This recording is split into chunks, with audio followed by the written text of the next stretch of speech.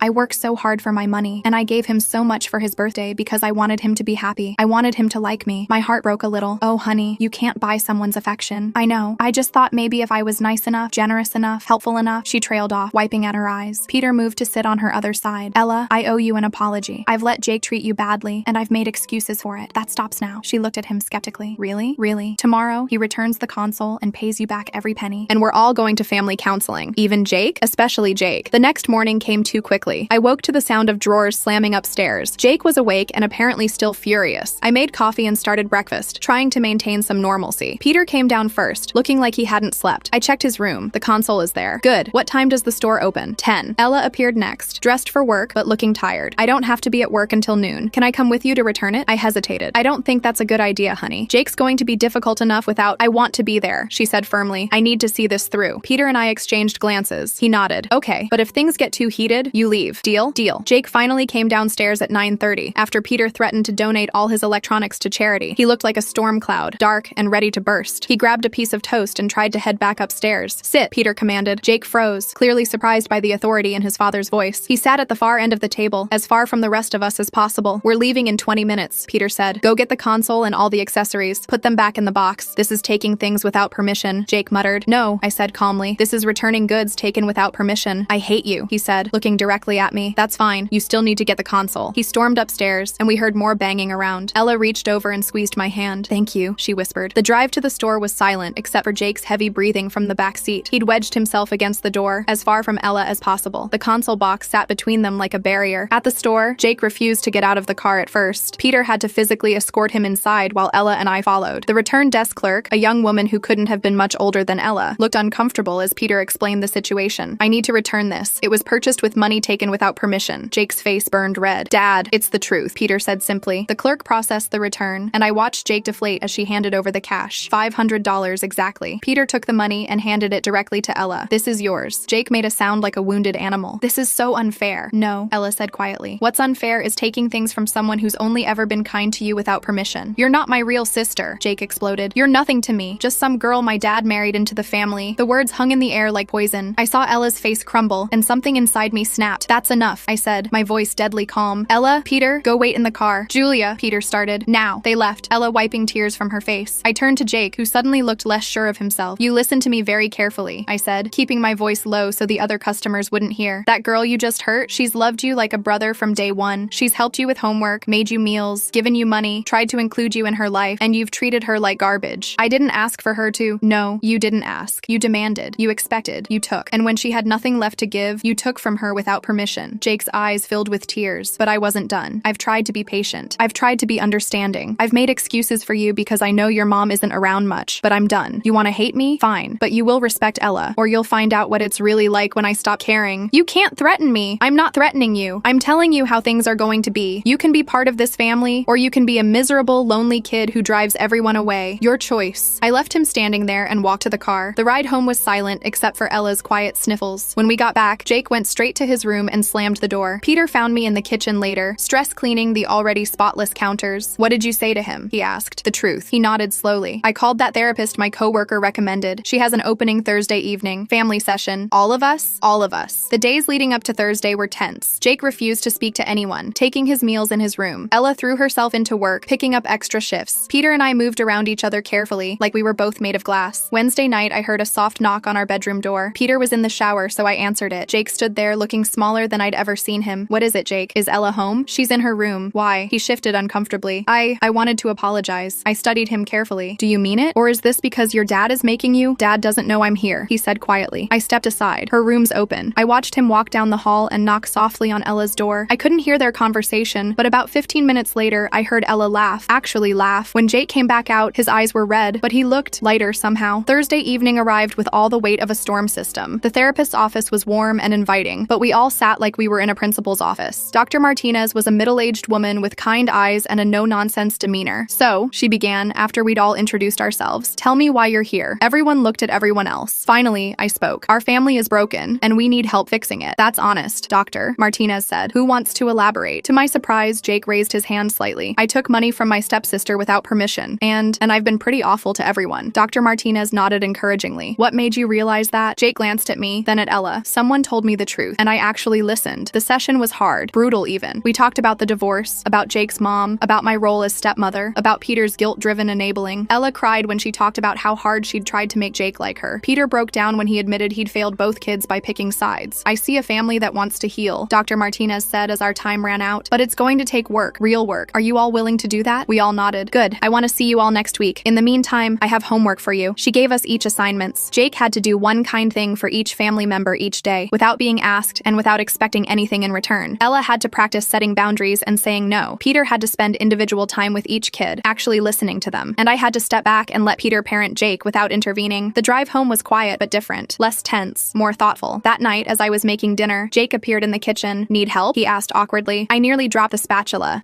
Sure. Can you set the table? He nodded and got to work. As he placed the plates, he said quietly, I'm sorry for everything. I know, I said. I'm sorry too, for taking so long to stand up for what was right. Julia? He said, using my name for maybe the second time ever. Yeah? Thanks. For caring enough to get mad. I smiled. That's what family does. Ella came home from work just as we were sitting down to dinner, all four of us at the same table for the first time in months. She looked surprised, but pleased. I saved you a plate, Jake said, jumping up to get it from the kitchen. Ella looked at me in shock. I shrugged, trying not to smile too widely. Dinner conversation was stilted at first, but gradually, we found a rhythm. Jake asked Ella about work. Peter told a funny story about a client. I mentioned a movie I wanted to see, and Jake actually suggested we all go together. After dinner, Jake cleared the table without being asked. Ella offered to help him with his math homework. Peter and I did the dishes together, working in comfortable synchronization. This feels different, Peter said quietly. It's just one day, I reminded him. We have a long way to go. I know, but it's a start, right? I smiled. It's a start. Later that evening, I found Ella in her room, counting her returned money. You okay? I asked, sitting on her bed. Yeah, Jake apologized. Like, really apologized. He said he was jealous. Jealous? Of me having you. He said his mom never fights for him the way you fought for me. My throat tightened. Oh, I told him you'd fight for him too, if he'd let you. What did he say? He said he was starting to figure that out. I hugged her tightly. I'm proud of you, for standing up for yourself, for being willing to forgive. I learned from the best, she said into my shoulder. The next few days were a careful dance of trying and failing and trying again. Jake forgot his kindness homework one day and had to do double the next. Ella luchó con decir no cuando Jake le pidió que le hiciera un sándwich, pero ella logró sugerirle que se lo hiciera él mismo, y luego le ofreció enseñarle cómo hacer uno realmente bueno. Peter took Jake to basketball practice and actually stayed to watch instead of just dropping him off. He took Ella to a bookstore and let her talk his ear off about her favorite series. I found stepping back the hardest. Every instinct wanted to intervene when I heard Jake getting snippy, or Peter being too soft, but I bit my tongue and let them work it out. The second therapy session was easier. We talked about communication styles and family roles. Dr. Martinez introduced the concept of chosen family, how step families could be just as strong as biological ones, sometimes stronger because they were built on choice rather than obligation. Jake, she said during one exercise, tell me one thing you appreciate about each family member. Jake squirmed but answered, Dad always shows up for my games, Julia makes really good lasagna, and she never never gave up on trying to include me, even when I was awful. And Ella, ...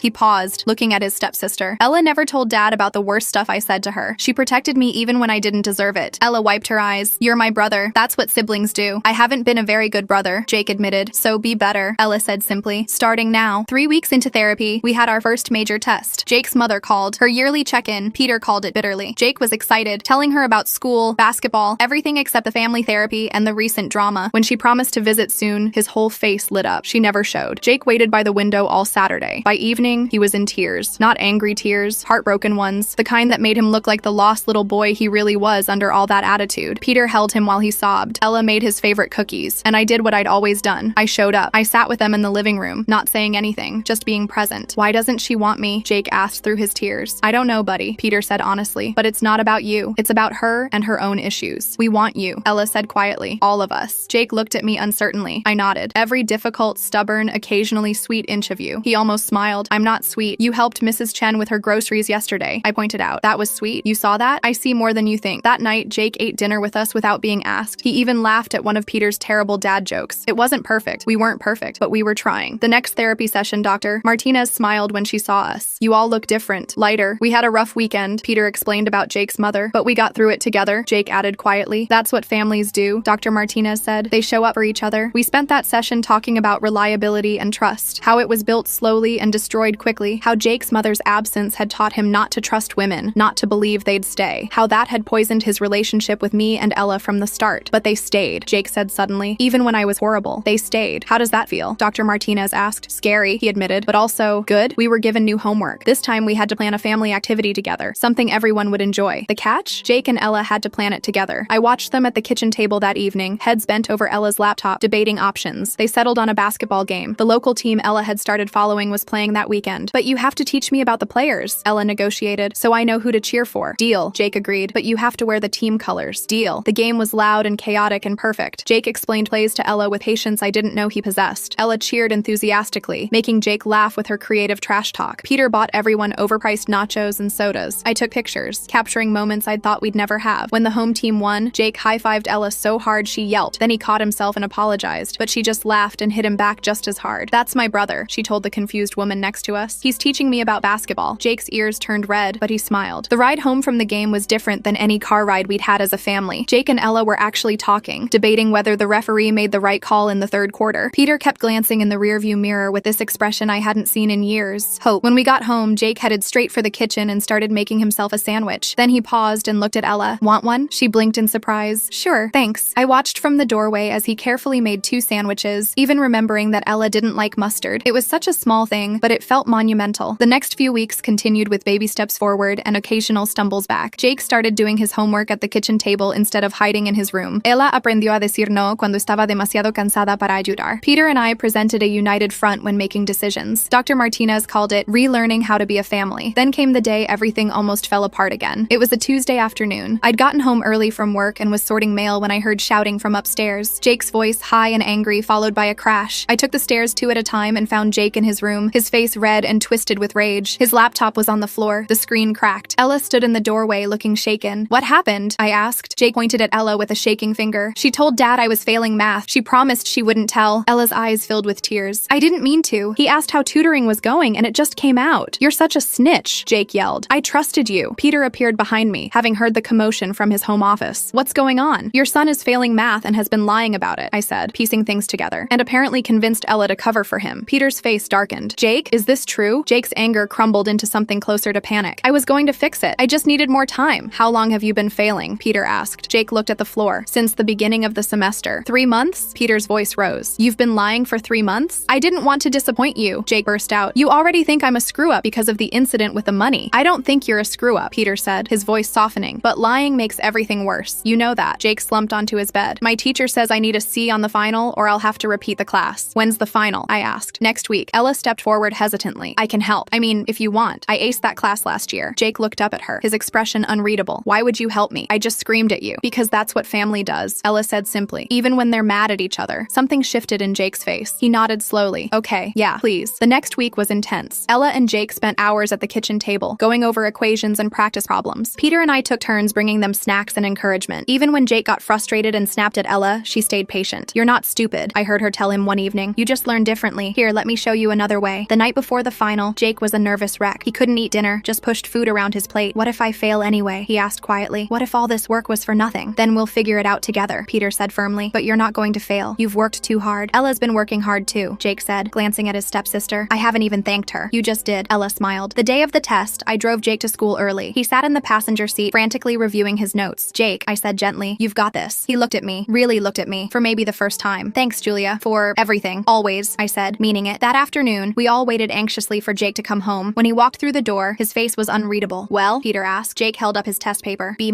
Ella let out a whoop and tackled him in a hug. He hugged her back, lifting her off the ground and spinning her around. Peter and I exchanged glances, both of us getting a little misty-eyed. We need to celebrate, I announced. Pizza tonight. Jake's choice of toppings. Even pineapple? Jake asked with a grin. Even pineapple, I confirmed, despite my personal feelings about fruit on pizza. That night at dinner, Jake cleared his throat. I have something to say. We all looked at him expectantly. I've been thinking a lot about everything, and I realized I never really apologized. Not properly. He looked at me first. Julia, I'm sorry for treating you like you didn't matter. You've done more for me than I deserved, and I was too stupid to see it. I reached across the table and squeezed his hand. He turned to Ella. And Ella, I'm sorry for being the worst brother ever. You tried so hard to be my friend and I threw it in your face. The money thing was bad, but the way I treated you every day was worse. Ella wiped her eyes. It's okay. We're good now. And Dad? Jake looked at Peter. I'm sorry for playing you against them, for making you choose sides. That wasn't fair. Peter nodded, too emotional to speak. I know sorry doesn't fix everything, Jake continued, but I want to do better. I am doing better. And I wanted you all to know that I see it now. We're a family. A real family. Yes, we are, I said softly. The next therapy session, Dr. Martinez was visibly pleased with our progress. You've all come so far in just 2 months. How does it feel? Different, Jake said. Good different. Like, I actually want to come home after school now. I don't feel like I'm walking on eggshells anymore, Ella added. I feel like I actually know my son, Peter said. Both my kids. And you, Julia? Dr. Martinez asked. I thought for a moment. I feel like I finally have the family I always wanted. Not perfect, but real. No family is perfect, Dr. Martinez said. But a family that chooses to work together, to grow together, that's something special. As we were leaving, Jake hung back. Dr. Martinez, do you think, could I maybe have some individual sessions too? There's stuff about my mom I think I need to work through. She smiled. I think that's a very mature decision, Jake. We can absolutely arrange that. In the car, Peter reached over and took my hand. He's going to be okay, isn't he? They both are, I said, glancing in the mirror at Jake and Ella in the back seat, sharing earbuds and arguing good-naturedly about music. The real test came a month later. Jake's birthday was approaching, and I found Ella in her room, counting money. What are you doing? I asked, though I had a feeling I knew. Jake's birthday is next week, she said. I want to get him something nice. Ella, you don't have to. I know, she interrupted, but I want to. It's different now. How much are you thinking? She grinned. $50. I'm not crazy, but I saw this basketball jersey he's been wanting. On Jake's birthday, he came downstairs to find all of us in the kitchen with a homemade breakfast spread. His eyes widened. Is this for me? Happy birthday, kiddo, Peter said, ruffling his hair. Jake sat down, looking overwhelmed. You guys didn't have to do all this. We wanted to, I said, setting down a plate of his favorite chocolate chip pancakes. After breakfast, Ella handed him a wrapped box. This is from me. Jake opened it carefully, pulling out the jersey. His face lit up. Ella, this is... How did you know? I pay attention, she said with a shrug. He hugged her tightly. Thank you. Really, there's more, Peter said, producing an envelope. This is from Julia and me. Jake opened it to find tickets to a basketball camp he'd been talking about for months. His jaw dropped. Are you serious? Completely serious, I confirmed. You've been working so hard. You deserve this. Jake stood up and hugged Peter, then turned to me. For a moment, he hesitated, then pulled me into a fierce hug. Thank you, Mom, he whispered, so quietly I almost missed it. I held him tighter, blinking back tears. You're welcome, sweetheart. Later that evening, I found Jake in his room, carefully hanging up his new jersey. Good birthday? I asked from the doorway. The best, he said, then paused. Julia? I mean what I said earlier. The mom thing, if that's okay. It's more than okay, I said. It's perfect. He smiled. That genuine smile I'd been seeing more and more lately. Cool. Oh, and Ella and I are going to shoot hoops tomorrow. Wanna come? She's actually getting pretty good. I'd love to. As I headed back downstairs, I passed Ella's room. She was video chatting with friends, laughing about something. She caught my eye and waved, mouthing love you, before turning back to her conversation. Downstairs, Peter was in his office, but the door was open. Another small change that meant everything. He looked up as I passed. Kids okay? Kids are great, I said. We're all great. And for the first time in years, I actually meant it. We weren't perfect. Jake still had his moments of teenage attitude. Ella still struggled with setting boundaries sometimes. Peter and I still had to work on presenting a united front, but we were trying, all of us, every single day. The house that had once felt divided now felt whole. The boy who'd taken from his stepsister without permission now helped her with her resume for college applications. The girl who'd been treated like a servant now felt confident enough to say no when she needed to. The husband who'd enabled bad behavior now stood firm when it mattered. And me? I'd finally found my place in this messy, complicated, beautiful family. As I settled onto the couch with a cup of tea, I heard Jake and Ella upstairs, arguing about something, but it was different now. There was laughter mixed in with the bickering, the sound of siblings who actually liked each other. Peter came out of his office and sat beside me. Listen to them, he said softly. 6 months ago, I never thought we'd get here. We almost didn't, I reminded him, but we did. That's what matters. He was right. We'd taken the long way around, through therapy sessions and hard conversations and more than a few tears, but we'd made it. We were a family, not by default, but by choice, and that made all the difference.